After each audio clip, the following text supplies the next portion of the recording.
As doenças cardiovasculares, elas são a principal causa de mortalidade no Brasil e no mundo. Continuam sendo, né?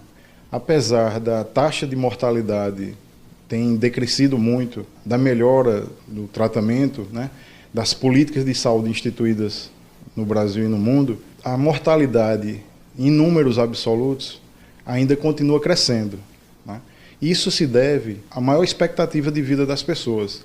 Então as pessoas vivem muito mais hoje do que antigamente. E também está muito relacionado com os hábitos de vida da população, né? Com o estilo de vida da população. E falando em estilo de vida, a gente deve sempre relembrar quais são os principais fatores de risco para o surgimento das doenças cardiovasculares, né? E aí nós encontramos 6 fatores que são modificáveis: pressão alta, diabetes, colesterol triglicerídeo elevado, né, as dislipidemias, né, o sedentarismo, o tabagismo e o estresse.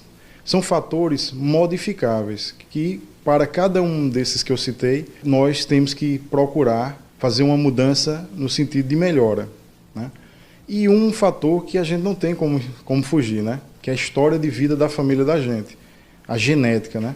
Essa daí não tem como a gente mudar. Nasceu naquela família, a gente vai ter que respeitar, né, essa maior tendência, né, e procurar ter o acompanhamento adequado com o seu médico, lembrando que esses fatores de risco, eles são possivelmente controlados com o médico do posto de saúde, né? Não obrigatoriamente precisa ser um cardiologista. Então todos nós, médicos, saímos das faculdades, né, das escolas médicas com uma formação em áreas básicas, né, e que incorporam esses ensinamentos para os médicos, né, do bom controle desses fatores de risco.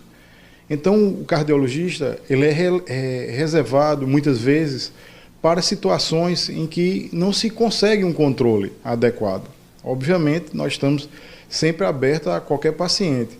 No entanto, você que mora numa zona rural, que tem um postinho lá próximo da sua casa, você deve procurar um médico, né? Deve fazer um acompanhamento antes de que se institua, que ocorram as principais manifestações da doença cardiovascular. Então, antes que aconteça isso, a gente pode prevenir, né, gente? E a forma da gente prevenir realmente é a mudança de estilo de vida, né? Ir ao médico, ver uma taxa de colesterol, né? Muitas vezes aqui eu estou aqui no consultório, chega um paciente de seus 46 anos e eu digo: qual foi o resultado dos seus últimos exames? Doutor, eu nunca fiz um exame. Então, por isso que a gente deve despertar para uma situação de maior gravidade, como um infarto, antes que essa manifestação tão grave aconteça. Muitas vezes o paciente, por incrível que pareça, eu não sei de onde surgiu essa ideia, mas não é incomum o paciente dizer: mas doutor, o coração não dói. Eu disse: quem foi que disse essa história para o senhor ou para a senhora? Coração dói, né, gente? Coração dói. A dor mais característica do coração é aquela dor em aperto, né? Apertando, arrochando o peito, né?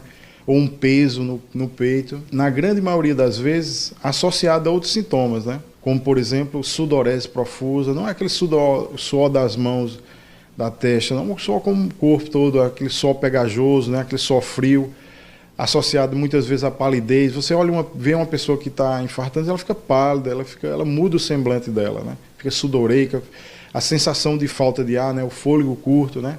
A dispneia, né? Como a gente diz. Então são manifestações comuns, né?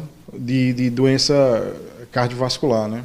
Palpitações, né? A sensação o paciente chega: doutor, estou com uma batedeira no peito, né? Estou batendo, meu coração está batendo descompensado, né? Sensação de escurecimento da vista, que a gente chama de pré-síncope, entre outras manifestações.